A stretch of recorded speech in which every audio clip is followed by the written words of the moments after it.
PR kita adalah bagaimana meningkatkan sarana dan prasarananya. Nanti solusinya bisa jadi BUMD pangan khusus menangani tentang perikanan ini. Ini bisa menjadi salah satu solusi agar hasil perikanan bisa harganya bisa lebih baik.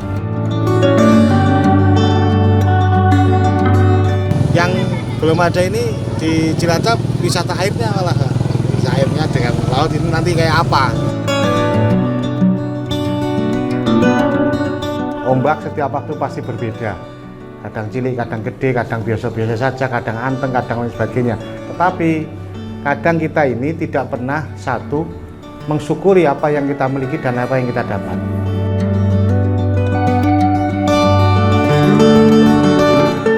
Saya alhamdulillah dengan beliau Pak Syarif datang ke sini, insya Allah kita akan semakin merasa nyaman bahwa ada perhatian khusus dari pemerintah, khususnya dari anggota dewan yang menjadi wakil kita di Banyumas Cilacap, khususnya yang mau untuk mengangkat aspirasi dari warga.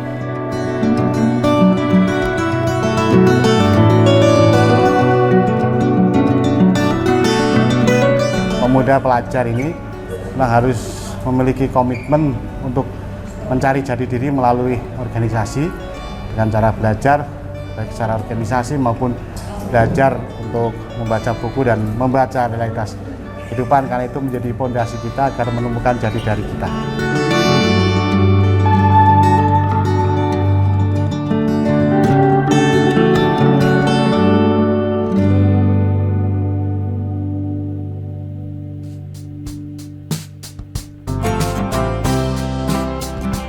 Kabupaten Cilacap merupakan kabupaten terluas di Jawa Tengah yang terletak paling ujung selatan yang berbatasan langsung dengan Provinsi Jawa Barat dan Samudra Hindia. Berada di antara jalur strategis antara Jawa Tengah dan Jawa Timur, Kabupaten Cilacap menyimpan berbagai potensi alam dan kelautan yang melimpah. Sehingga tidak mengherankan jika Kabupaten Cilacap merupakan salah satu daerah penghasil ikan terbesar di Jawa Tengah. Sayangnya, kondisi cuaca yang tidak menentu dan harga ikan yang tidak stabil membuat sebagian nelayan resah.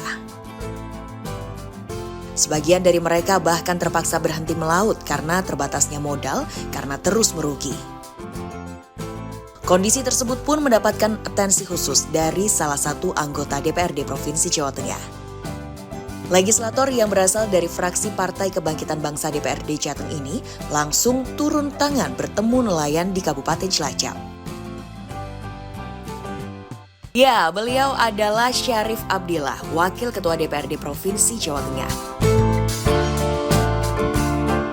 Politisi yang berasal dari daerah pemilihan atau Dapil Jateng 11 ini sengaja mendatangi nelayan di kawasan tempat pelelangan ikan atau TPI Tegal Katilayu Cilacap untuk mengetahui secara langsung bagaimana kondisi perekonomian mereka saat ini.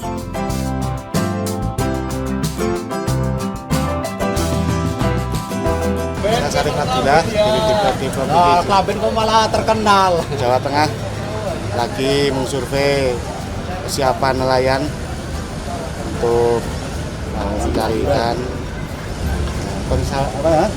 pancing layuran. Ini cek kesediaan BBM, tersedia atau tidak, situasi seperti apa, mungkin sudah sudah atau belum, sehingga pemerintah Provinsi Jawa Tengah bisa terus untuk coba kita kawal program-programnya. Salam buat Pak Gubernur, terima kasih. Pak Gubernur itu ikannya harganya itu yang stabil, jangan naik turun terus. Nggak stabil sama BBM-nya. Soalnya BBM-nya banyak, itu jauh nyarinya. Udah Pak Gubernur. Saya lagi di Cilacap, ini di Tegal Kamulian. Sebelah ada TPI, ini lagi persiapan untuk kapal dari Mas Iman, Mas Bagas, Dendi dan Mas Kusair ini mau persiapan berangkat ke laut. Ini mau mencari apa Mas Iman? Mencari ikan layur. Cari ikan layur, itu nanti kita doakan semoga dapat yang banyak karena rezekinya lancar. Ya memang di Cilacap ini ada satu potensi yang sangat besar adalah di perikanan. Walaupun memang PR kita adalah bagaimana meningkatkan sarana dan prasarananya. Artinya begini, kita ingin menyampaikan pendapatan nelayan itu naik, salah satu solusinya selain soal sarana yang baik, yaitu soal jumlah produksi yang dihasilkan. Kita berharap ke depan perahu dan mungkin sarana-sarana yang lain bisa ditingkatkan, mungkin bisa lebih besar, dan sekaligus nanti tempat penjualan ikan bisa lebih baik, dan itu di kawasan ini bisa menjadi industri perikanan khususnya di Jawa Tengah, dan bisa kita punya target ekspor di Indonesia, karena salah satu ekspor terbesar kita Indonesia adalah subsektor perikanan. Iya, kenapa kita benar-benar mencoba mencermati ini, karena di PRPJMD yang akan kita buat di Jawa Tengah, kita ingin memasukkan kawasan Cilacap ini menjadi kawasan industri perikanan dengan satu peningkatan sarana prasarana. Nanti perahunya kita harapkan ada yang besar-besar, dan mungkin ada muncul koperasi yang kemudian bisa memberikan semacam penguatan, mungkin pinjaman yang lebih lunak untuk sarana prasarananya biar diupdate gitu loh. Jangan sampai kalah dong dengan negara lain. Itu kalau Vietnam itu nelayannya besar-besar, Pak. Nah, jadi kalaupun jauh nggak ada persoalan, tetapi pendapatannya pun banyak. Tetapi kalau udah 3 hari, 4 hari, terus mungkin sampai 1 minggu, tapi pendapatannya kurang maksimal, itu menurut kami kurang produktif. Maka produktivitas salah satunya itu meningkatkan sarana-sarana prasarannya, sehingga transportasi yang dimiliki oleh nelayan bisa mendapatkan hasil yang lebih bagus. Saya harapan, soalnya hasilnya itu semakin jauh, Pak, sampai Parangtritis Jogja, sedangkan sama ini bensinnya itu kurang maksimal sama penghasilan, nggak stabil lah, nggak setara sama penghasilan. Habis 2 juta, sekitar 2 juta 2.500.000. Ya nggak mesti sih ya, soalnya itu tergantung rezeki, tergantung nasib ya. Kalau lagi dapat ya alhamdulillah bisa nutup, kalau nggak dapat ya gimana lagi. Nelayan ya sebenarnya pengen sejahtera gitulah, sejahtera, seimbang, soal penghasilan sama harga itu distabilkan sama BBM. Soalnya BBM-nya tinggi, harganya kadang-kadang terlalu rendah gitu loh. Terutama itu yang utama itu harga ya, harga bisa stabil lah gitu. Harga jual ikannya. Iya, harga jual ikannya. Masukkan Ya itu yang paling utama itu harganya sih dalam nelayan. Kadang-kadang nggak stabil sama pemodalan. Iya, ini terima kasih Mas Iman ya, dan teman-teman semuanya.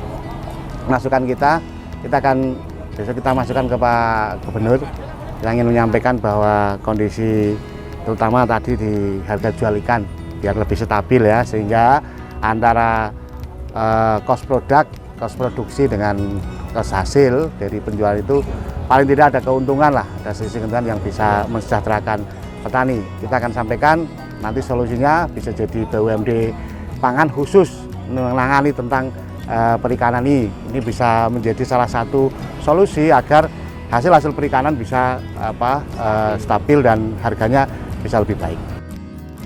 Tak hanya nelayan, Wakil Ketua DPRD Jateng ini juga mendatangi para pengrajin ikan dan udang olahan untuk menyerap aspirasi mereka. Saat berdialog bersama pedagang ikan TPI Tegal Katilayu, beberapa keluhan dari masyarakat mencuat, mulai dari sepinya penjualan, kondisi tempat pelelangan ikan yang perlu ditata lebih modern, hingga merosotnya harga ikan. Ibu pribadi ya terharu ya Mas, dibagi-bagi rezeki, beliau beli cumi kami, teman-teman seperjuangan dibagi rezeki semua. Doa kami rakyat Cilacap nggih, alhamdulillah Pak Sarip sehat panjang umur beserta tim. Ini saya di sebelah tempat pelelangan ikan, tempat Tegal Katilayu. Ini tempat penjualan ikan, pasar dan catering. Kita harus semangat. Dalam kondisi efisiensi, kita harus terus bekerja. Untuk apa? Untuk selalu mendampingi masyarakat. Harapan-harapan dari masyarakat agar harga ikan ini stabil dan bagus, nanti bisa sarana prasarana harus ditingkatkan. Ya, hari ini mungkin bisa lebih besar lagi sehingga bisa sarana dan tempat untuk ikan bisa dibeli dengan nih Pak, ini tulisannya apa? Ojo kakean mikir bismillah lakoni wae. Terima kasih. Nggih. Semoga Bapak sehat selalu. Ya. Rezeki. Mbak. Amin, amin, amin, amin.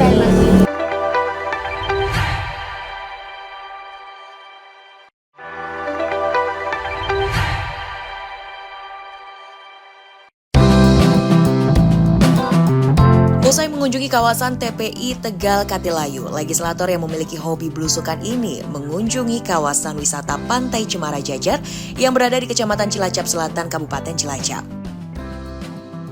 Destinasi wisata yang dibuka sejak 3 tahun lalu ini menjadi salah satu sumber perekonomian masyarakat sekitar. Berbeda dari pantai lainnya, pantai yang dikelola masyarakat ini menyajikan suasana yang rimbun dan sejuk, lengkap dengan pemandangan pantai yang mempesona. Tak ayal jika hari libur tiba, pantai ini menjadi salah satu tujuan wisata keluarga yang nyaman. Di Pantai Cemara Jajar di Kabupaten Cilacap, Kelurahan Tegal Kamulyan. Ini kayaknya baru berdiri berapa kan ini ya? Sekitar 3 tahun. Baru 3 tahun. Ini memanfaatkan situasi untuk kawasan wisata. Ini bentuk kreativitas dari sahabat-sahabat pengelola di sini. Jadi ini udah mulai agak ramai, tadi lihat di sana sampai sini ramai sekali. Ini bisa jadi inspirasi buat kita sekitar pelabuhan dan sekitar laut itu ternyata bisa menjadi memiliki fungsi ekonomi, yaitu bisa menjadi wisata. Masih sangat potensial. Tinggal nanti butuh sesuatu yang lebih maksimal lagi, terutama dalam hal mengidentifikasi mana anjel-anjel yang tepat, yang itu nanti bisa dikembangkan. Misalnya ini kawasan yang sekitar sini nanti seperti apa, mungkin ada mainan anak-anak sebelah sana dan lain sebagainya. Mungkin dimasuk lagi nanti yang belum ada ini di Cilacap, wisata airnya malah. Wisata airnya dengan laut ini nanti kayak apa gitu. Nah, ini mungkin bisa menjadi hal yang penting untuk bisa kita diskusikan dan bisa kita terapkan, cari cara agar ini bisa ada di Kabupaten Cilacap untuk wisata Kabupaten Cilacap. Mas Reno ini juga salah satu pemerhati dan juga beliau tokoh-tokoh muda yang selalu ingin meningkatkan produktivitas dan peningkatan ekonomi masyarakat di Cilacap. Moga Mas.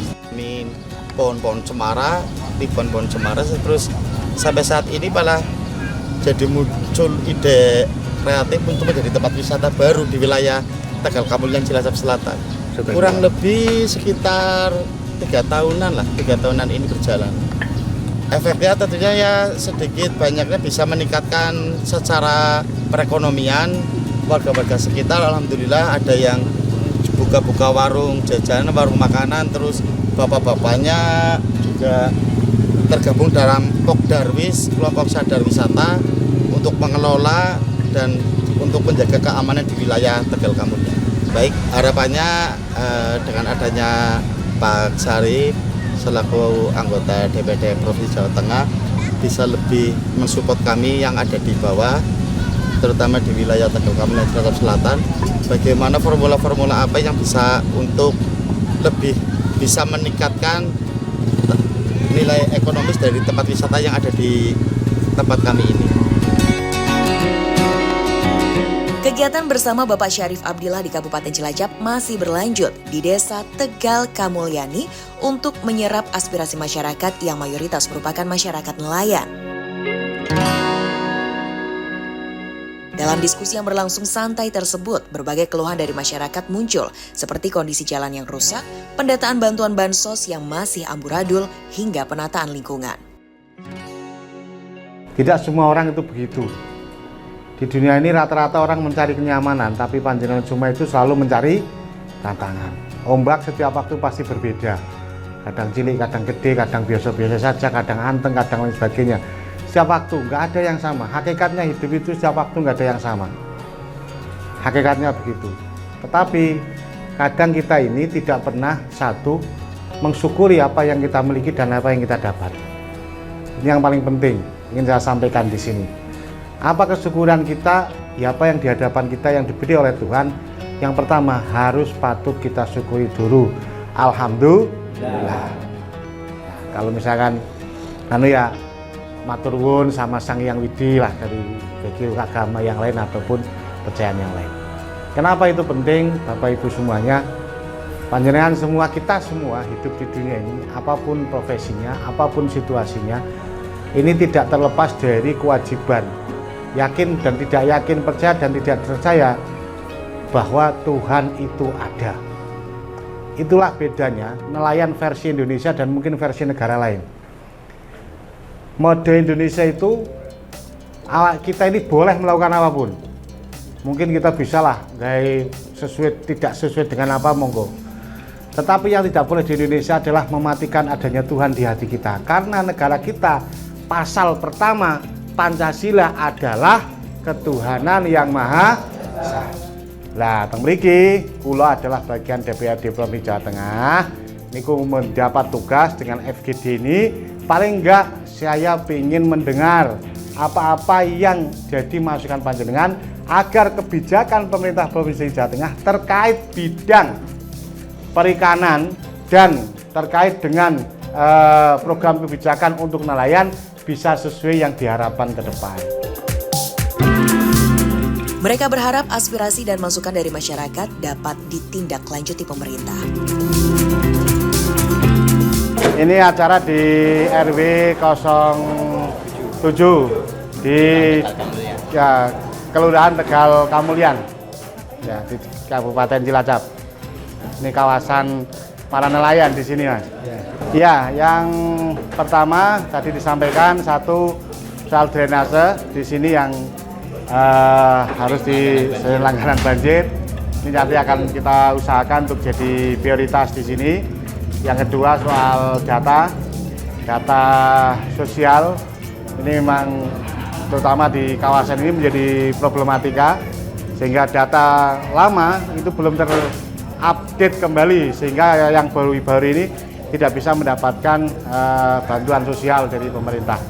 Terus tadi juga ada problem soal BBM dan ada problem subsidi, bagaimana EPAS itu menjadi problematika sini sehingga aturan-aturan terkait dengan subsidi BBM mungkin bisa segera terkelola dengan baik. Dan kita akan membuat beberapa rancangan dan masukan kepada pimpinan dan gubernur Jawa Tengah terkait dengan penataan BBM dan sekaligus terkait dengan ini pencemaran laut. Ya, dari PLTU yang tadi yang harusnya ini dikeluarkan agak ke tengah, ini masih di pinggir-pinggir itu istilahnya limbahnya malah dikeluarkan. Nah, ini akan mengganggu ekosistem laut dan juga mengganggu proses penangkapan ikan yang di kawasan sekitar pelabuhan ikan pantai ini, Teluk Penyu.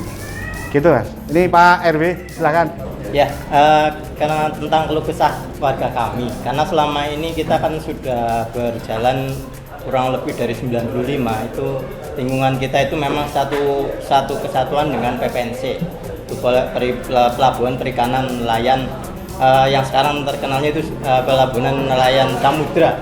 Nah, itu karena sudah menjadi tanggung jawab kita sebagai kepala lingkungan, kita selalu menjadi keluh kesah apabila terjadi banjir dan sebagainya, sehingga kita selalu diminta masyarakat untuk mengusulkan bagaimana sih ketindaklanjut dari pemerintah kok tidak ada untuk perbaikan-perbaikan yang bisa dirasakan sehingga tidak terjadi banjir.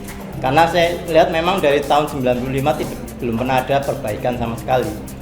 Sehingga drainase yang seharusnya sudah diperbaiki, ditinggikan untuk agar menjadi bisa lancar untuk aliran airnya tidak sampai berjalan seperti dengan rencana sehingga mengenai masyarakat. Kemudian yang kedua tentang bantuan-bantuan yang memang tadi disampaikan beliau bahwa memang terjadi kendala teknis, bahwa kita selama ini sudah mengajukan namanya DTKS yang sudah diinput melalui jaringan yang langsung ke provinsi sebenarnya, Pak. Sebenarnya itu sudah langsung input kita langsung dari kita ke provinsi. Namun tindak lanjut mungkin dari antara provinsi dan dinas sosial yang belum jalin lah, sehingga masih belum ada keselarasan antara yang data yang keluar. Saya alhamdulillah dengan beliau Pak Syarif datang ke sini, insya Allah kita akan semakin merasa nyaman bahwa ada perhatian khusus dari pemerintah, khususnya dari anggota dewan yang menjadi wakil kita di Banyumas Cilacap, khususnya yang mau untuk mengangkat aspirasi dari warga. Ya, nanti kita buat dokumen resmi, nanti kita sampaikan ke Bapeda agar ini drainase ini kan sudah berapa tahun ya, 90 jadi 95. Ya, Itu udah 20 tahun lebih lah ya, udah hampir 30 tahun. Nah, ini masih jadi prioritas kita untuk bagian tertata, karena di Cilacap beberapa yang problem jalan kemarin, jalan beberapa yang rusak dan sebagainya kemarin sudah kita masukkan. Alhamdulillah juga sekarang sudah tereksekusi.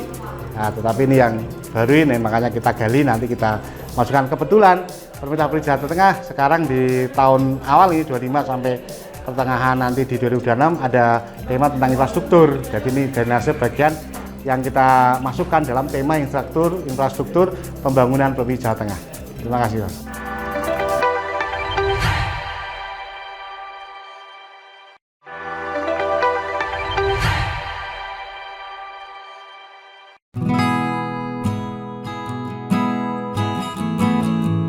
Usai di Desa Tegal Kamulyani Cilacap, perjalanan kita bersama Bapak Syarif Abdillah berlanjut bertemu generasi muda Cilacap dengan menghadiri kegiatan Ikatan Pelajar Nahdlatul Ulama dan Ikatan Pelajar Putri Nahdlatul Ulama atau IPNU dan IPPNU Cilacap.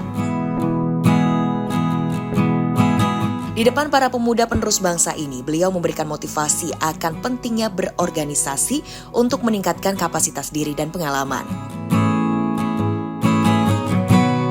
Di tengah kondisi global yang tidak menentu, dibutuhkan generasi yang kuat dan cerdas agar tidak terlindas budaya dan pengaruh asing.